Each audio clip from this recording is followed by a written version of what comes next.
أعوذ بالله من الشيطان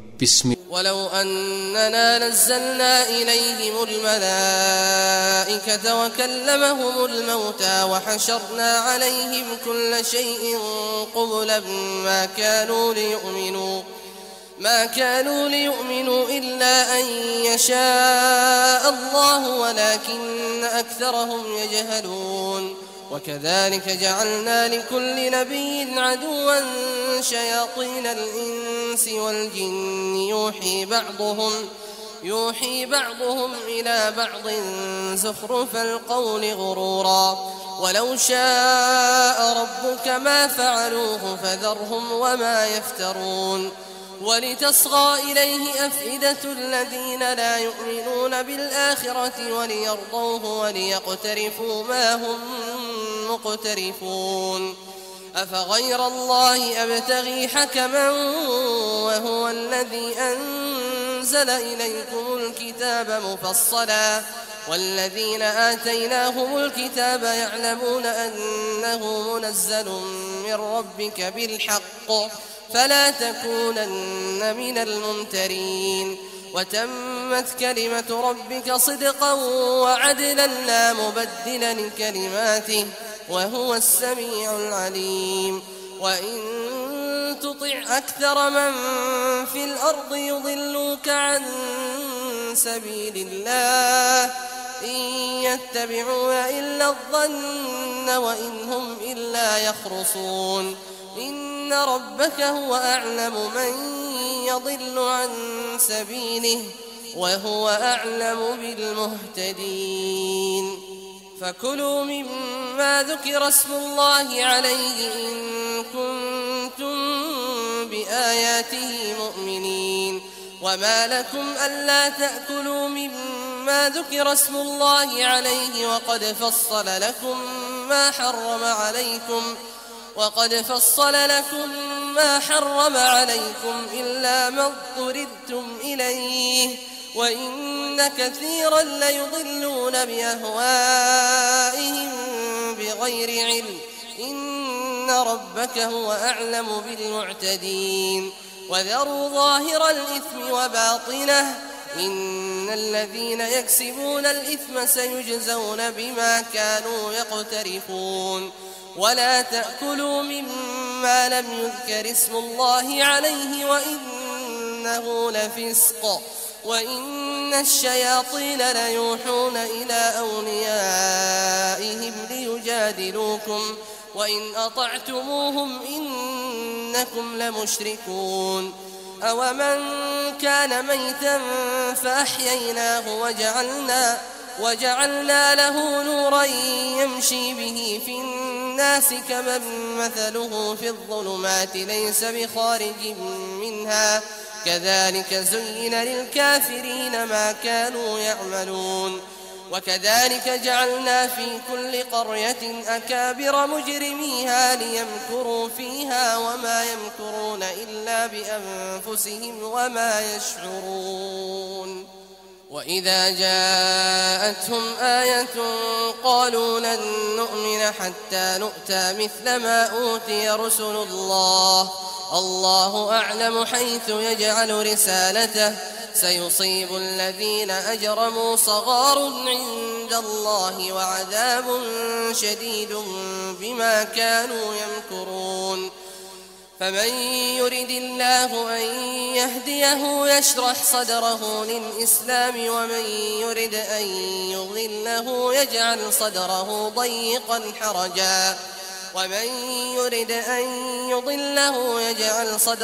ضيقا حرجا كأنما يصعد في السماء كذلك يجعل الله الرجس على الذين لا يؤمنون وهذا صراط ربك مستقيما قد فصلنا الآيات لقوم يذكرون لهم دار السلام عند ربهم وهو وليهم بما كانوا يعملون ويوم يحشرهم جميعا يا معشر الجن قد استكثرتم من الإنس وقال أولياؤهم من الإنس ربنا استمتع بعضنا ببعض وبلغنا أجلنا الذي أجلت لنا قال النار مثواكم خالدين فيها إلا ما شاء الله إن ربك حكيم عليم وكذلك نولي بعض الظالمين بعضا بما كانوا يكسبون يا معشر الجن والإنس ألم يأتكم رسل منكم يقصون عليكم آياتي وينذرونكم لقاء يومكم هذا قالوا شهدنا على أنفسنا وغرتهم الحياة الدنيا وشهدوا على أنفسهم أنهم كانوا كافرين ذلك أن لم يكن ربك مهلك القرى بظلم وأهلها غافلون ولكل درجات مما عملوا وما ربك بغافل عما يعملون وربك الغني ذو الرحمة إن يشأ يذهبكم ويستخلف من بعدكم ما يشاء كما أنشأكم من ذرية قوم آخرين إنما توعدون لآت وما أنتم بمعجزين قل يا قوم اعملوا على مكانتكم إني عامل فسوف تعلمون من تكون له عاقبة الدار إنه لا يفلح الظالمون وجعلوا لله مما ذرأ من الحرث والأنعام نصيبا فقالوا هذا لله بزعمهم وهذا لشركائنا فما كان لشركائهم فلا يصل إلى الله وما كان لله فهو يصل إلى شركائهم ساء ما يحكمون وكذلك زين لكثير من المشركين قتل أولادهم شركاؤهم ليردوهم وليلبسوا عليهم دينهم ولو شاء الله ما فعلوه فذرهم وما يفترون وقالوا هذه أنعام وحرث حجر لا يطعمها إلا من نشاء بزعمهم وأنعام حرمت ظهورها وأنعام لا يذكرون اسم الله عليها افتراء عليه سيجزيهم بما كانوا يفترون وقالوا ما في بطون هذه الأنعام خالصة لذكورنا ومحرم على أزواجنا وإن يكن ميتة فهم فيه شركاء سيجزيهم وصفهم إنه حكيم عليم قد خسر الذين قتلوا أولادهم سفها بغير علم وحرموا ما رزقهم الله افتراء على الله قد ضلوا وما كانوا مهتدين وهو الذي أنشأ جنات معروشات وغير معروشات والنخل والزرع مختلفا أكله والزيتون والرمان متشابها وغير متشابه كلوا من ثمره إذا أثمر وآتوا حقه يوم حصاده ولا تسرفوا إنه لا يحب المسرفين ومن الأنعام حمولة وفرشا كلوا مما رزقكم الله ولا تتبعوا خطوات الشيطان إنه لكم عدو مبين 8 أزواج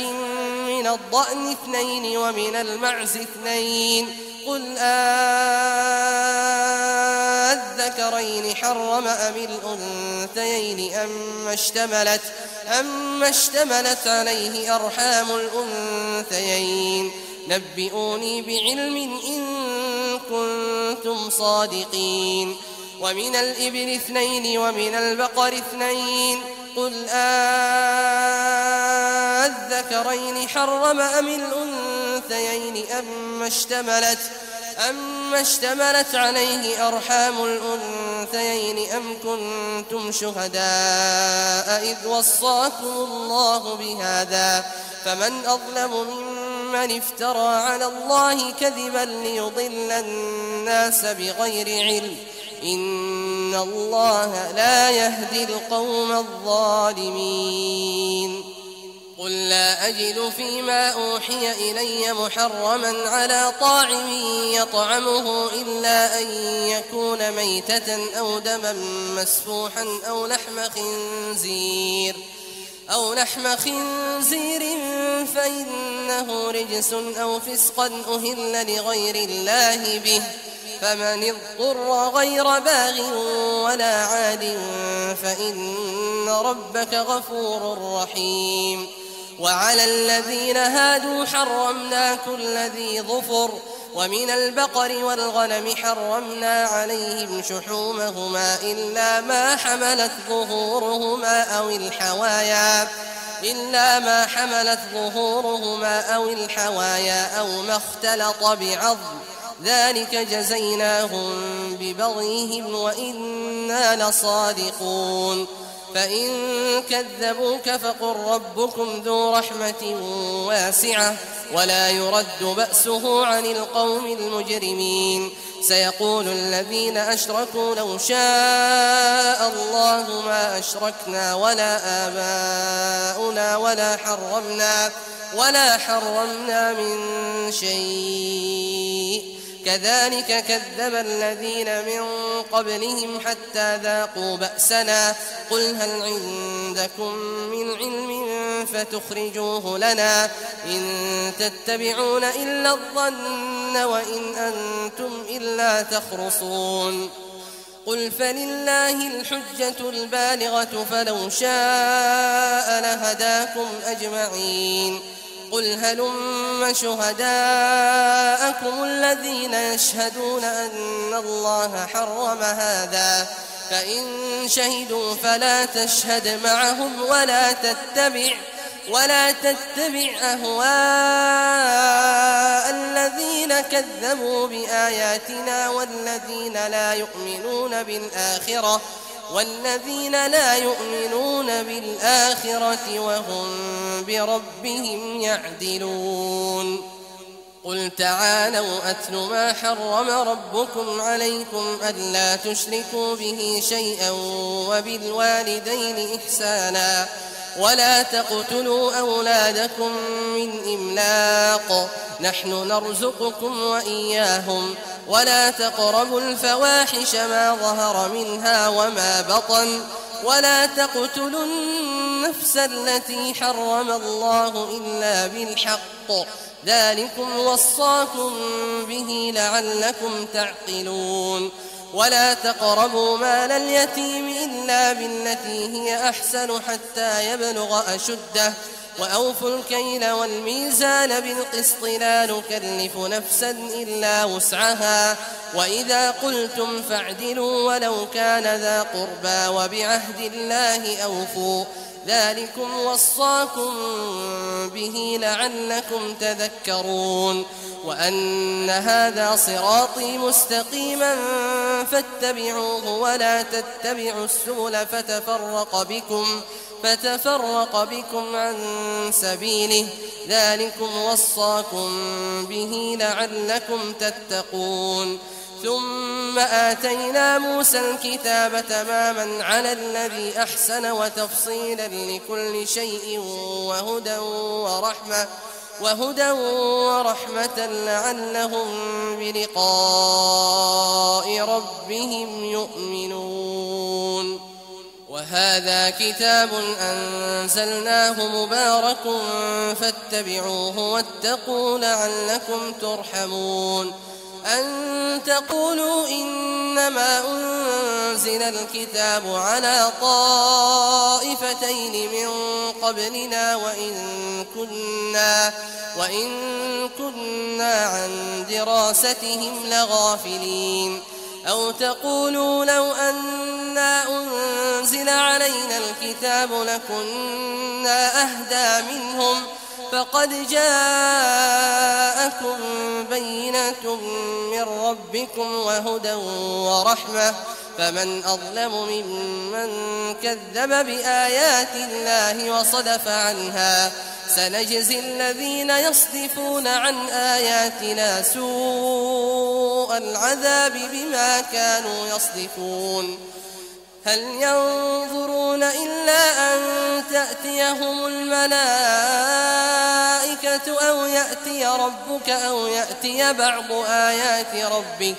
يوم يأتي بعض آيات ربك لا ينفع نفسا إيمانها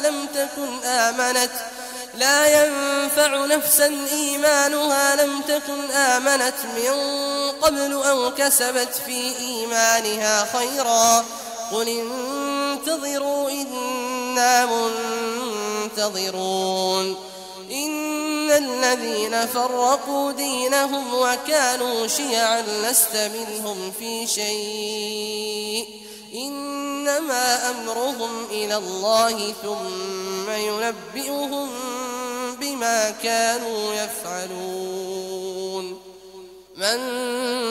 جاء بالحسنة فله عشر أمثالها ومن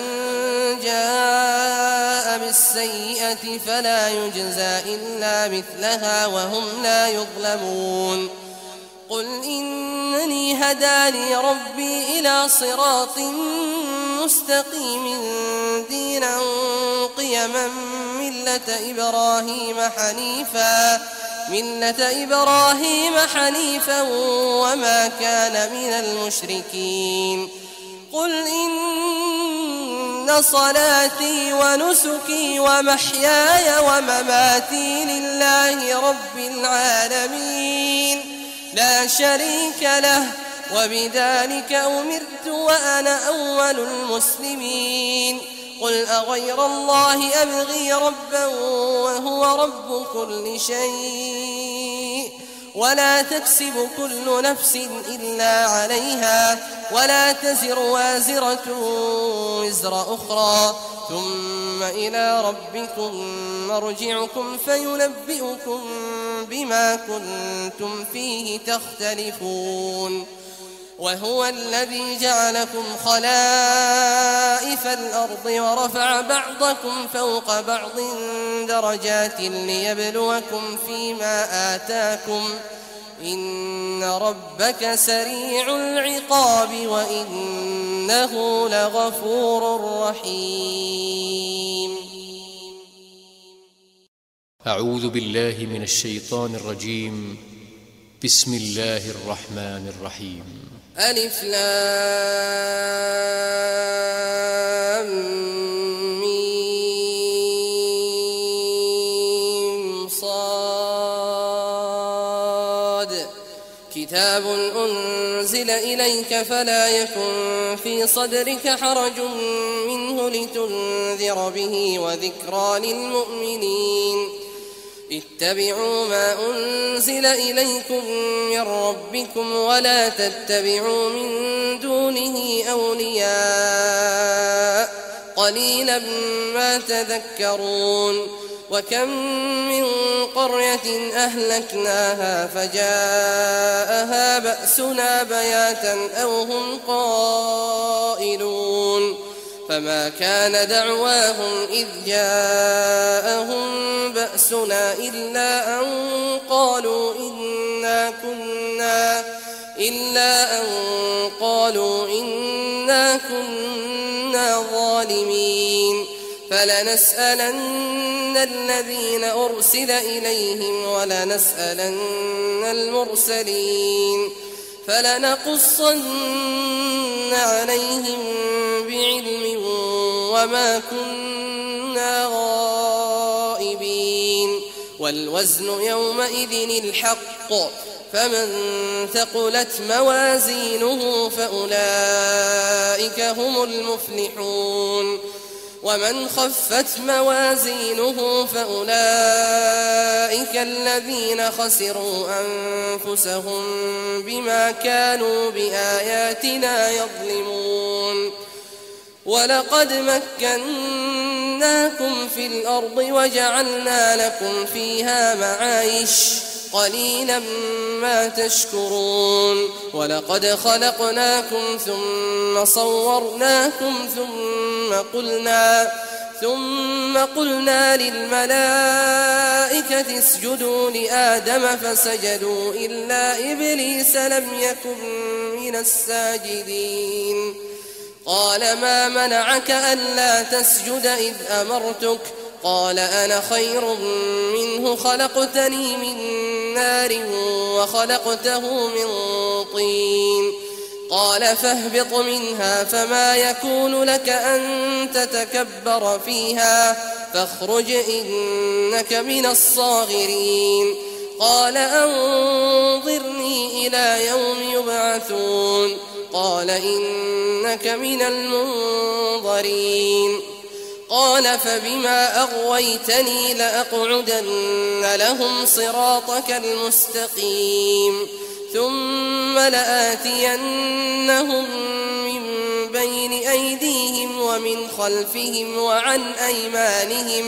وعن أيمانهم وعن شمائلهم ولا تجد أكثرهم شاكرين قال اخرج منها مذءوما مدحورا لمن تبعك منهم لأملأن جهنم منكم أجمعين ويا آدم اسكن أنت وزوجك الجنة فكلا من حيث شئتما ولا تقربا هذه الشجرة فتكونا من الظالمين فوسوس لهما الشيطان ليبدي لهما ما وري عنهما من سوآتهما وقال ما نهاكما ربكما عن هذه الشجرة إلا أن تكونا ملكين أو تكونا من الخالدين وقاسمهما إني لكما لمن الناصحين فدلاهما بغرور فلما ذاقا الشجرة بدت لهما سوآتهما وطفقا يخصفان عليهما من ورق الجنة وناداهما ربهما ألم أنهكما عن تلكما الشجرة وأقل لكما إن الشيطان لكما عدو مبين قالا ربنا ظلمنا أنفسنا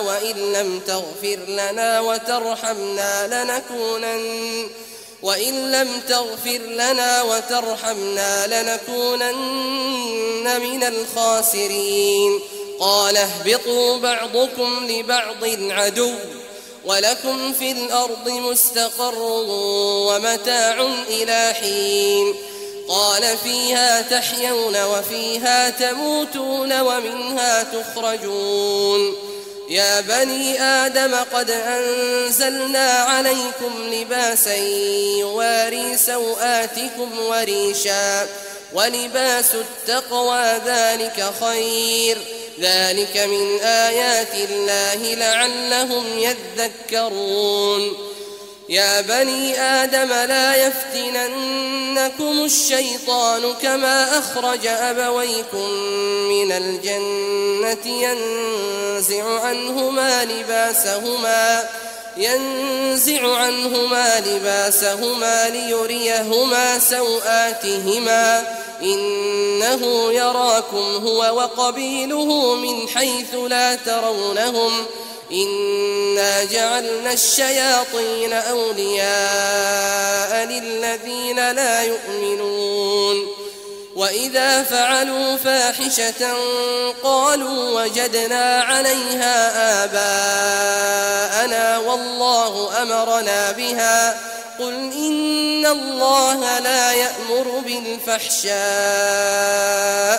أتقولون على الله ما لا تعلمون قل أمر ربي بالقسط وأقيموا وجوهكم عند كل مسجد وادعوه مخلصين له الدين كما بدأكم تعودون فريقا هدى وفريقا حق عليهم الضلالة إنهم اتخذوا الشياطين أولياء من دون الله ويحسبون أنهم مهتدون يا بني آدم خذوا زينتكم عند كل مسجد وكلوا واشربوا ولا تسرفوا إنه لا يحب المسرفين قل من حرم زينة الله التي أخرج لعباده والطيبات من الرزق قل هي للذين آمنوا في الحياة الدنيا خالصة يوم القيامة كذلك نفصل الآيات لقوم يعلمون قل إنما حرم ربي الفواحش ما ظهر منها وما بطن والإثم والبغي بغير الحق وأن تشركوا بالله ما لم ينزل به سلطانا وأن تقولوا على الله ما لا تعلمون ولكل أمة أجل فإذا جاء أجلهم لا يستأخرون ساعة ولا يستقدمون يا بني آدم إما يأتينكم رسل منكم يقصون عليكم آياتي فمن اتقى وأصلح فلا خوف عليهم ولا هم يحزنون والذين كذبوا بآياتنا واستكبروا عنها أولئك أصحاب النار هم فيها خالدون فمن أظلم ممن افترى على الله كذبا أو كذب بآياته أولئك ينالهم نصيبهم من الكتاب حتى إذا جاءتهم رسلنا يتوفونهم قالوا أين ما كنتم تدعون من دون الله قالوا ضلوا عنا وشهدوا على أنفسهم أنهم كانوا كافرين قال ادخلوا في قد خلت من قبلكم من الجن والإنس في النار كلما دخلت أمة لعنت أختها حتى إذا اداركوا فيها جميعا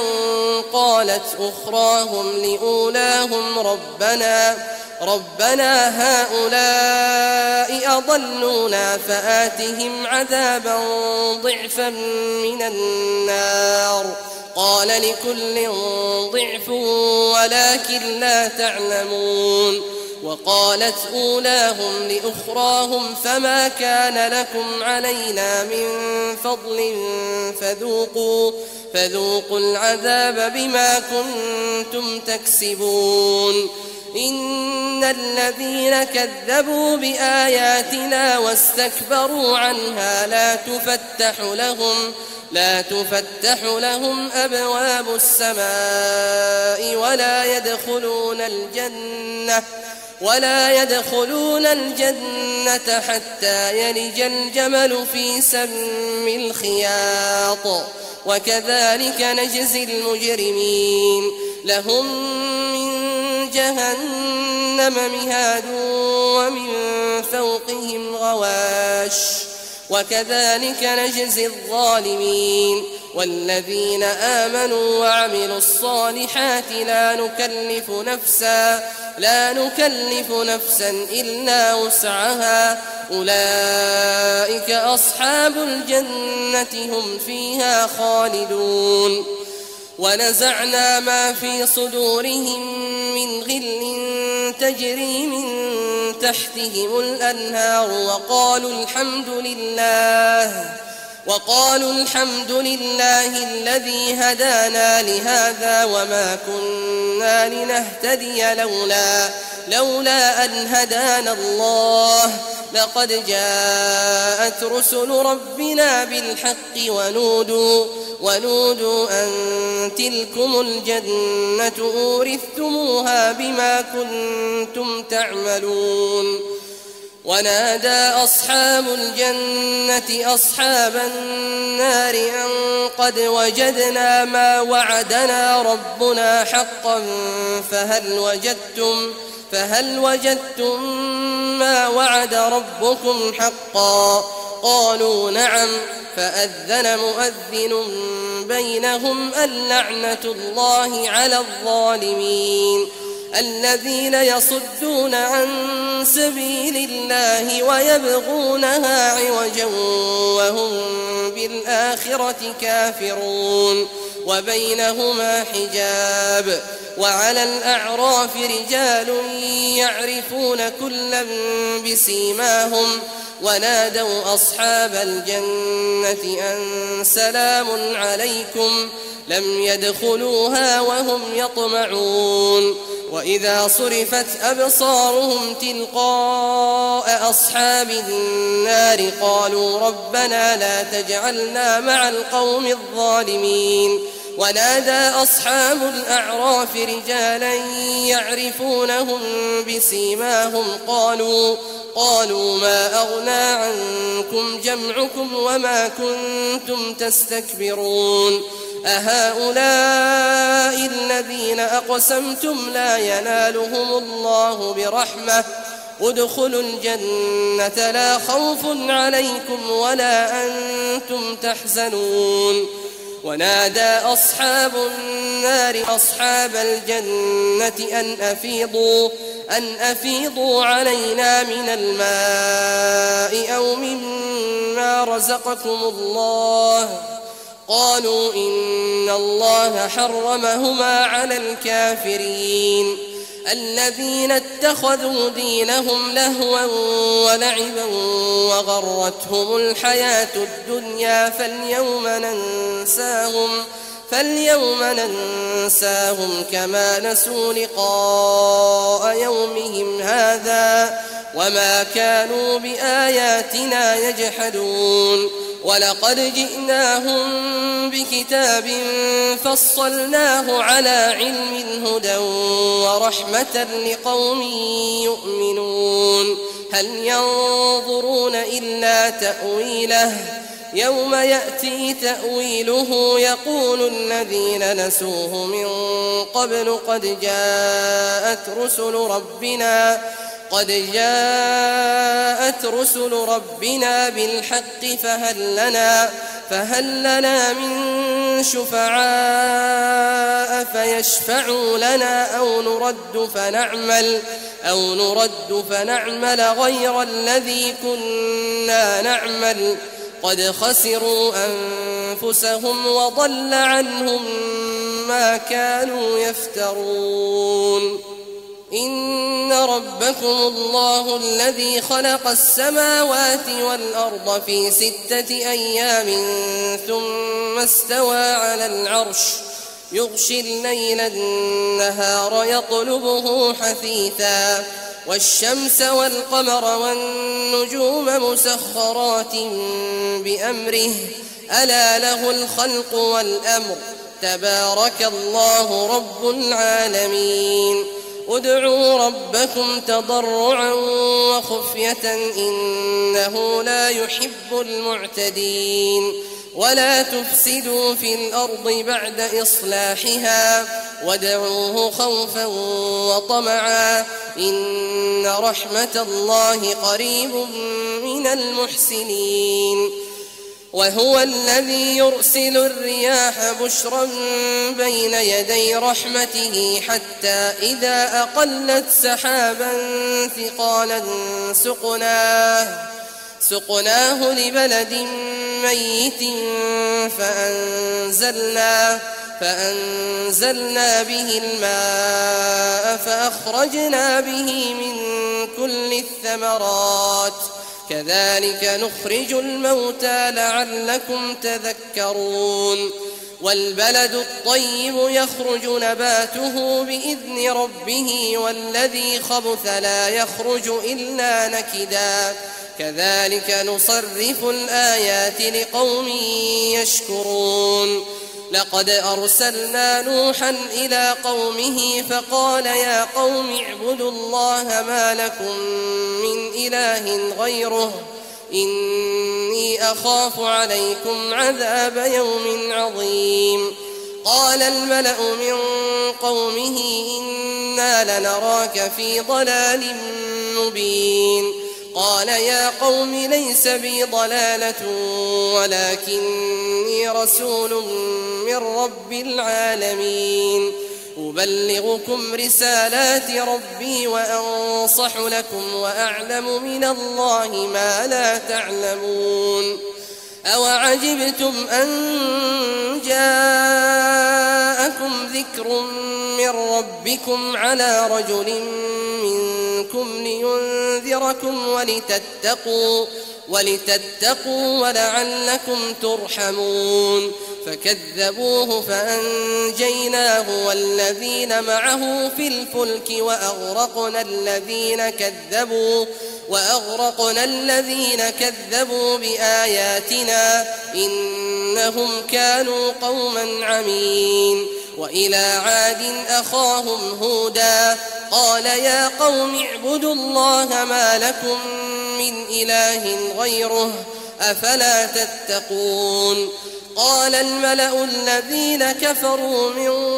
قومه إنا لنراك في سفاهة وإنا لنظنك من الكاذبين قال يا قوم ليس بي سفاهة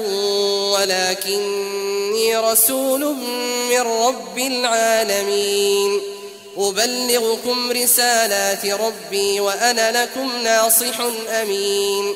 أوعجبتم أن جاءكم ذكر من ربكم على رجل منكم لينذركم واذكروا إذ جعلكم خلفاء من بعد قوم نوح وزادكم في الخلق بسطة فاذكروا آلاء الله لعلكم تفلحون قالوا أجئتنا لنعبد الله وحده ونذر ما كان يعبد آباؤنا فأتنا بما تعدنا إن كنت من الصادقين قال قد وقع عليكم من ربكم رجس وغضب أتجادلونني في أسماء سميتموها أنتم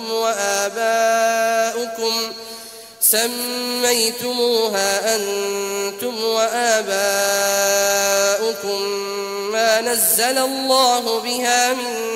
سلطان فانتظروا إني معكم من المنتظرين فأنجيناه والذين معه برحمة منا وقطعنا دابر الذين كذبوا بآياتنا وما كانوا مؤمنين وإلى ثمود أخاهم صالحا قال يا قوم اعبدوا الله ما لكم من إله غيره قد جاءتكم بينة من ربكم هذه ناقة الله لكم آية فذروها تأكل في أرض الله ولا تمسوها بسوء فيأخذكم عذاب أليم واذكروا إذ جعلكم خلفاء من بعد عاد وبوأكم في الأرض تتخذون من سهولها قصورا وتنحتون الجبال بيوتا فاذكروا آلاء الله ولا تعثوا في الأرض مفسدين. قال الملأ الذين استكبروا من قومه للذين استضعفوا لمن آمن منهم أتعلمون أن صالحا مرسل من ربه؟ قالوا إنا بما أرسل به مؤمنون. قال الذين استكبروا إنا بالذي آمنتم به كافرون. فعقروا الناقة وعتوا عن أمر ربهم وقالوا يا صالح ائتنا بما تعدنا إن كنت من المرسلين. فأخذتهم الرجفة فأصبحوا في دارهم جاثمين. فتولى عنهم وقال يا قوم لقد أبلغتكم رسالة ربي ونصحت لكم ولكن لا تحبون الناصحين. ولوطا إذ قال لقومه أتأتون الفاحشة ما سبقكم بها من أحد من العالمين. إنكم لتأتون الرجال شهوة من دون النساء بل أنتم قوم مسرفون. وما كان جواب قومه إلا أن قالوا أخرجوهم من